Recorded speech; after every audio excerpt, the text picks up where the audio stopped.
ముందుగల మన తొలి వెలుగు ప్రేక్షకులు అందరికీ నమస్తే. ఆహా, సీఎం రేవంత్ రెడ్డి సార్ ఇవాళ పేపర్ల తలతలలాడిపోతుండులా.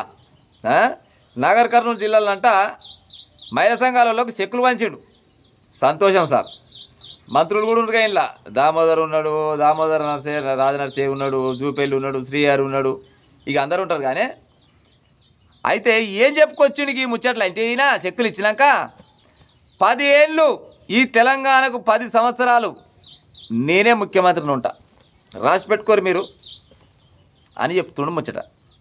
పాలమూరు బిడ్డగా సీఎంగా ఉండడం ఖాయం, ప్రతిపక్ష నేతగా కేసీఆర్ ముచ్చట తర్వాత చెప్తా. కానీ పాలమూరు బిడ్డగా సీఎంగా ఉండడం నేనే ఖాయం అని చెప్తున్నాడు. సార్ ఇది స్వార్థం కాదా చెప్పు ప్రజలారా?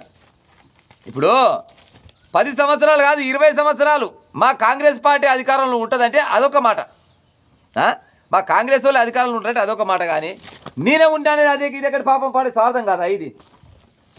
ఎప్పుడు ఉండాలంటే జర ఈయనే ప్రయత్నం చేయరు, ఎక్కడ చెప్పి ఏం చెప్పాను. కానీ 10 సంవత్సరాలు కాదు 20 సంవత్సరాలు ఎవరు ఉండాలి?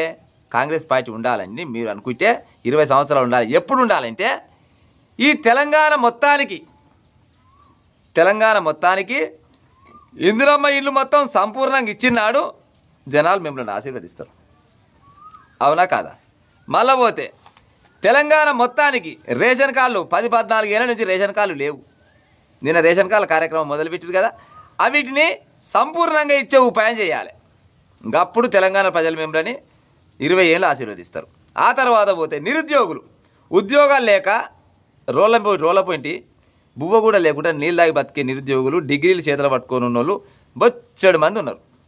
ఉద్యోగాలు వేయాలి, జాబ్ క్యాలెండర్ రిలీజ్ చేయాలి.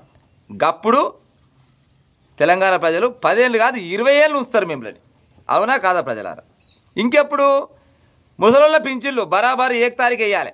1 తారీఖు నుంచి 5 తారీఖు వరకాలు వేస్తే వాళ్ళకి పెంచుతాను, పింఛన్ పైసలు పెంచుతాను చెప్పినావు కదా, అవి పెంచి ముసలోళ్ళ పింఛన్లు వేయి, 20 ఏళ్ళు ఉంటావు.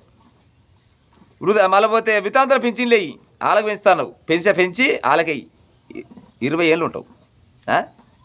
మళ్ళీ ఇంకోళ్ళు పోయింది గీడ వికలాంగులే కానీ వితాంతులే కానీ ఎవరికైనా కానీ ఇస్తామన్న హామీలు ఏవైతున్నాయో అందులో కొన్ని ముచ్చట చెప్తున్నా, అన్ని చెప్పలేడు, అన్ని ఎవడు చేయలేడు. ప్రజలారా మీరు ఏమని అనుకోరు, మీది నేను చెప్పే మాట. కానీ కాంగ్రెస్ పార్టీ ఏదైతే హామీలు ఇచ్చిందో అవన్నీ చేయాలంటే భారతదేశం తెలంగాణ మొత్తం పరివర్తన అవుతుంది. కానీ ప్రస్తుతం నేను చెప్పే ముచ్చట్లు సంపూర్ణంగా ఇందిరమ్మ ఇండ్లు, రేషన్ కార్డులు, వృద్ధులకు, వికలాంగులకు, మళ్ళీ పోతే వితంతువులకు, వీళ్ళకు పెంచుతాన్న పింఛన్ పెంచి వీళ్ళకు బరాబర్ 1 తారీఖు నుంచి 5 తారీఖు వేయాలి.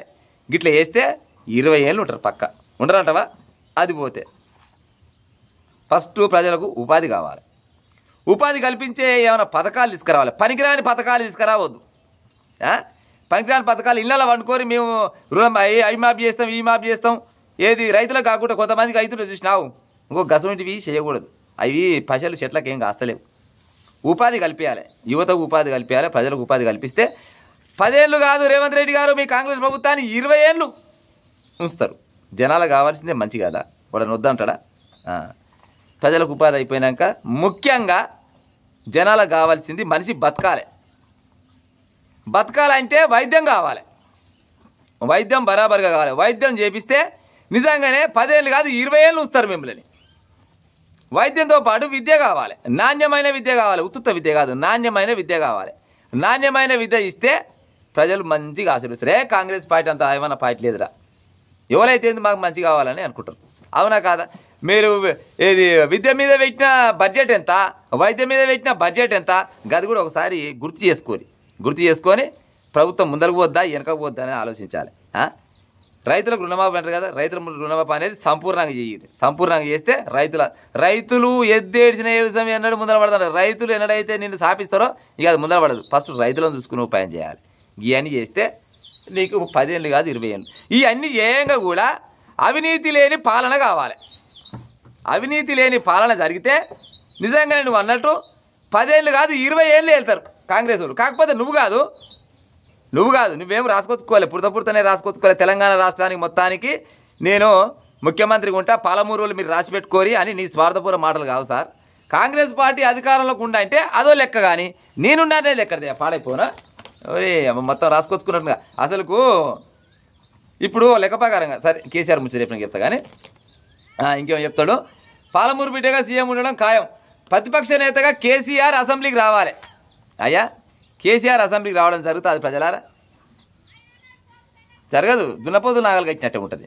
అంతకంటే మించింది ఏమైనా ఉంటుంది అది చెప్పురిగా? అది కాదు. అది కేసీఆర్ నిన్ను చూడలేకనే వస్తలేడా, ఇంకా ఆయన వస్తాడు. మా మంచి పనులు చెబుతుంటే కుమిలి ఏడవాలి, గా పని అయిద్దని వస్తలేడు. మీరు మంచో చెడో ఏదో ఒకటి చేస్తారు కానీ ఫస్ట్ నేను నా సీట్లో చూడాలంటేనే ముసలోని పాలన తరకపోయి పాడవుతుంది.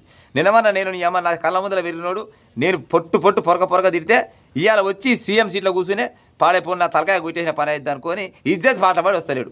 అంటే ఇజ్జత్ పాటపడడం అంటే అది ఆయన మూర్ఖత్వం, అది గొప్పతనం కాదు ప్రజలారా. కేసీఆర్ అనే వ్యక్తి అహంకారం, అది అహంకారుడు కాబట్టికనే ఆయన అసెంబ్లీకి వస్తలేడు. రాజకీయంలో ఎవరైనా ముఖ్యమంత్రి చేయొచ్చు, చిన్నోడైనా పెద్దోడైనా. గెలిచిండు ఆడ ఉత్తపుణ్యానికి అయితే ఇది నామినేటెడ్ పోస్ట్ కాదు కదా, అవి ఆల్రెడీ గెలిచిండు. తెలంగాణ రాజ్యంలో ఇప్పుడు బీఆర్ఎస్ పార్టీని ఒడగొచ్చిండు ఆయన మాటలతోటో ఏదో రకంగా. ఇప్పుడు తెలుగుదేశం పార్టీలో ఉండి తెలుగుదేశం పార్టీని పక్కకు పెట్టి కాంగ్రెస్ పార్టీకి వచ్చి కాంగ్రెస్ పార్టీలా ఏమీలు ఉన్న కాంగ్రెస్ పార్టీలో వీళ్ళందరినీ కాదని ముఖ్యమంత్రి సీటుకి వచ్చిండు అంటే రేవంత్ రెడ్డి మామూలేడు ఏం కాదు. కేసీఆర్ మామూలుడు ఏం కాదు. సరే మీ వ్యక్తిగతంగా ఏమైనా ఉండొచ్చు, ఒకవేళ ముఖ్యమంత్రి రేవంత్ రెడ్డిని ఇట్లా లేపాలనే ఆలోచన మాకు కూడా ఏం లేదు. కానీ వాస్తవం చెప్తున్నా, కాంగ్రెస్ పార్టీలో ఏమీలందరినీ పక్కకు పెట్టి ముఖ్యమంత్రి సీట్లో కూర్చుండంటే అది మామూలు విషయం ఏం కాదు. విన్నరా? అంత అసమాష ఏం కాదు అది. కానీ ఈయన మంచి పని చెప్తున్నా కూలి ఏడవాలి. ఆయన అసెంబ్లీకి రావాలి, అందుకోసం పిలుస్తున్నాం. ఇక రాడు. ఒకవేళ కేసీఆర్ అనేట ఆయన వస్తే ఏడికి వస్తాడు? అసెంబ్లీకి అయితే రాడు. ఎప్పుడన్నా వస్తే గట్టి దవాఖానకు వస్తాడు, పోతాడు, అంతే.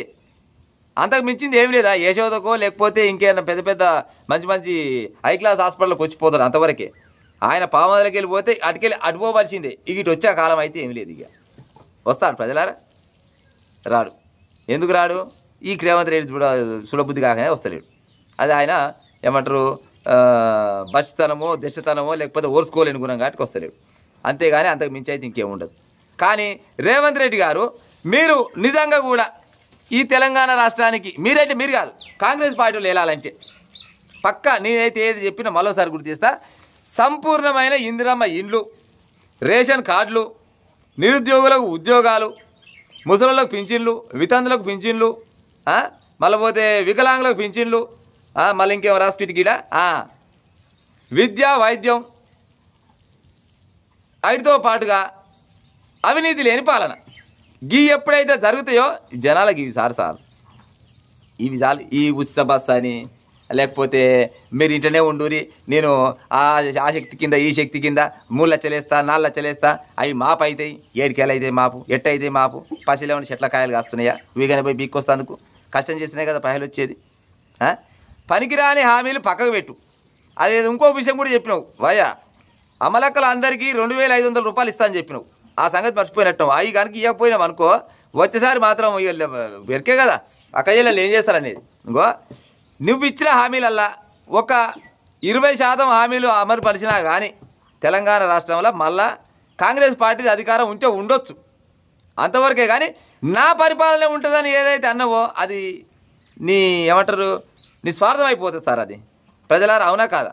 కాంగ్రెస్ ప్రభుత్వం ఉండాలనుకోవడం తప్పులేదు, కానీ నేనే ఉంటా ముఖ్యమంత్రిగా, రాసి పెట్టుకోరి పాలమూరు బిడ్డగా ఉంటా అంటే మరి వీడికే పాడైపోను. కాంగ్రెస్ పార్టీలో ఏదో తెలుగుదేశం పార్టీలోకి వెళ్ళి అట్ట తిరుగుడు వచ్చిన పోరగాడు ఇయ్యాల ముఖ్యమంత్రి అయి మా మీద చలామణి అవుతుండని హేమిలు కూర్చున్నారు దిక్కుంగా.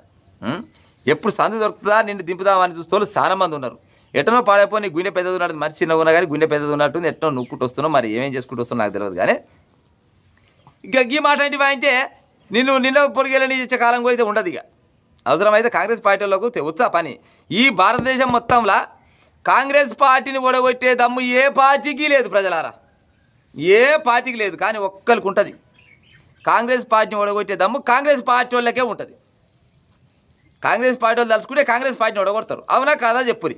నేను మాట్లాడిన ముచ్చట ఏదైనా తప్పు ఉంటే బరాబర్గా కామెంట్ పెట్టుకుని ఇక ఉంటాం. మరి